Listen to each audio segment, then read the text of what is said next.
नमस्कार। चलिए आज एक ऐसे कानून की बात करते हैं जो भारत में काम करने वाले हर इंसान की सैलरी को बचाता है।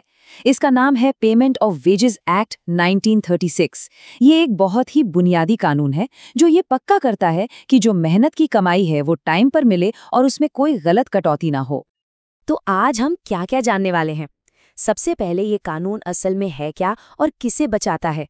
फिर देखेंगे कि सैलरी मिलने की डेडलाइन क्या है। उसके बाद सबसे ज़रूरी बात कि सैलरी से क्या क्या काटा जा सकता है और अगर कोई नियम तोड़े तो क्या होगा। और आखिर में देखेंगे कि ये कानून वक्त के साथ कैसे बदला है। ठीक है, तो किसी भी चीज को समझने के लिए उसकी नींव को समझना जरूरी होता है ना। तो चलिए नियमों और डेडलाइंस में जाने से पहले ये समझते हैं कि ये कानून असल में है क्या और ये प्रोटेक्ट किसे करता है। तो देखिए, इस कानून के दो बिल्कुल साफ साफ मकसद है। पहला कि आपकी सैलरी टाइम पर मिले और दूसरा कि उस सैलरी में से कोई भी अपनी मर्जी से या गैर कानूनी तरीके से पैसे ना काट सके। सच कहूं तो ये हर कर्मचारी की सैलरी के लिए एक शील्ड, एक सुरक्षा कवच की तरह है। अच्छा, अब ये समझना बहुत जरूरी है कि कानून की नज़र में वेतन या वेजेस आखिर है क्या। देखिए, हर पैसा जो आपको मिलता है वो वेतन नहीं होता। आपकी बेसिक पे, अलाउंस, ये सब तो इसमें आते हैं। लेकिन मान लीजिए कोई बोनस है जो कंपनी अपनी मर्जी से देती है या फिर ट्रैवल अलाउंस, वो सब बाहर हैं। और ये फर्क जानना क्यों जरूरी है? क्योंकि इसी से तय होता है कि कानून का जो सुरक्षा कवच है वो आपकी किस कमाई पर लागू होगा। अब ये जो स्क्रीन पर नंबर दिख रहा है 24,000 रुपए, ये बहुत इंपॉर्टेंट है। क्यों? क्योंकि 2017 में जब ये लिमिट 18,000 रुपए से बढ़ाई गई तो लाखों और कर्मचारी इस कानून के दायरे में आ गए। ये सुनने में शायद एक छोटा सा बदलाव लगे, लेकिन इसका असर बहुत बड़ा था। तो ये सुरक्षा कवच आखिर मिलता किसे किसे है? सोचिए बड़े बड़े इंडस्ट्रियल सेक्टर्स के बारे में, जैसे फैक्ट्रीज, रेलवे, खदानें। ये कानून मुख्य रूप से इन सेक्टर्स के कर्मचारियों को बचाता है। पर यहाँ एक मजेदार बात है, सरकार के पास ये पावर है कि वो किसी भी और इदारे को एक नोटिफिकेशन जारी करके इसके दायरे में ला सकती है। चलिए अब आते हैं शायद सबसे जरूरी सवाल पर। भाई, मेहनत की कमाई आखिर मिलनी कब चाहिए? पेमेंट में देरी किसी को पसंद नहीं। तो चलिए इस कानून की टाइमलाइंस को ठीक से समझते हैं।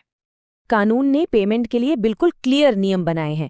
अगर किसी कंपनी में 1000 से कम लोग काम करते हैं तो महीना खत्म होने के 7 दिन के अंदर सैलरी मिल जानी चाहिए। मतलब जनवरी की सैलरी 7 फरवरी तक। और अगर 1000 या उससे ज्यादा कर्मचारी हैं तो ये डेडलाइन 10 दिन की हो जाती है, यानी जनवरी की सैलरी 10 फरवरी तक मिल ही जानी चाहिए। और अगर कोई कर्मचारी नौकरी छोड़ता है या उसे नौकरी से निकाला जाता है तो कानून बहुत सख्त हो जाता है। उसका पूरा हिसाब किताब, मतलब फुल एंड फाइनल पेमेंट सिर्फ 2 वर्किंग डेज के अंदर करना होता है। ये इसलिए है ताकि नौकरी छोड़ने वाले को अपने ही पैसों के लिए लंबा इंतजार ना करना पड़े। तो चलिए एक छोटा सा सवाल हो जाए, देखते हैं कितना समझ आया।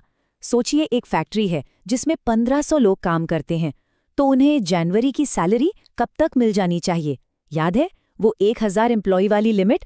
बिल्कुल सही जवाब है 10 फरवरी तक।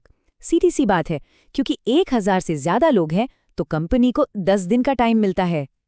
सैलरी से कटौती, ये एक बहुत ही नाजुक मामला है ना।